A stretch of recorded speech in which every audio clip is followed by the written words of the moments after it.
বুধবার রাজধানীর ধানমন্ডির শফিউদ্দিন শিল্পালয়ে শুরু হয়েছে শিল্প প্রদর্শনী অঙ্কুরোদ্গম। শিল্পী অরূপ বড়ুয়ার এই প্রদর্শনীতে মূলত মানুষের মনস্তাত্ত্বিক বিকাশকে উপস্থাপন করা হয়েছে। প্রদর্শনীর শিল্পকর্মগুলোতে জাপানের অধিবাসীদের পথিকৃত হিসেবে কল্পনা করা হয়েছে। দ্বিতীয় বিশ্বযুদ্ধের ক্ষতি কাটিয়ে বিনয় আর দেশপ্রেমের অনন্য সমন্বয়ে জাপান আজ বিশ্বে হয়ে উঠেছে এক চলমান পাঠশালা। দেশটিতে প্রাকৃতিক দুর্যোগ নেহাতি কম নয়, তবু প্রকৃতির প্রতি শ্রদ্ধাশীল মনোভাব এক উজ্জ্বল উদাহরণ।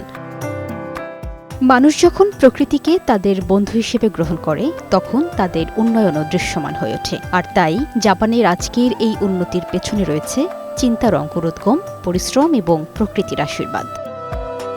শিল্পকর্মগুলো নিয়ে শিল্পী অরূপ বড়ুয়া বলেন, প্রদর্শনীতে মূলত মানবিক সুন্দর চিন্তার প্রতি সম্মান জানানোর পাশাপাশি পরিশ্রমী জনগণের প্রতি ভালোবাসার বহিঃপ্রকাশ ঘটাতে চেয়েছেন। তিনি বলেন, যুদ্ধ, ধ্বংস, বিপর্যয় থেকে প্রাণীজগৎ কিভাবে মুক্ত হবে, এটাই এই শিল্প সৃষ্টির বার্তা।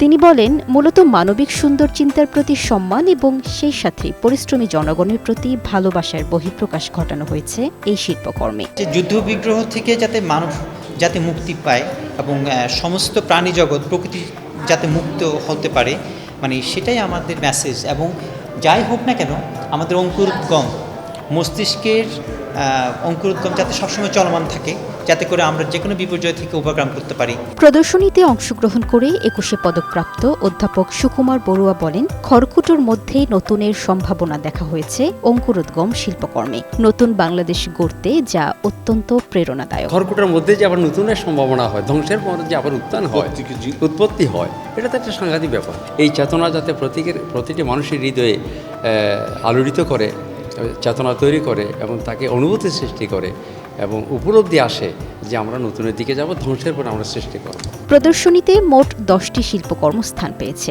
6 আগস্ট থেকে শুরু হওয়া প্রদর্শনীটি চলবে 9 আগস্ট পর্যন্ত। লামিয়া আক্তার, বৈশাখী সংবাদ।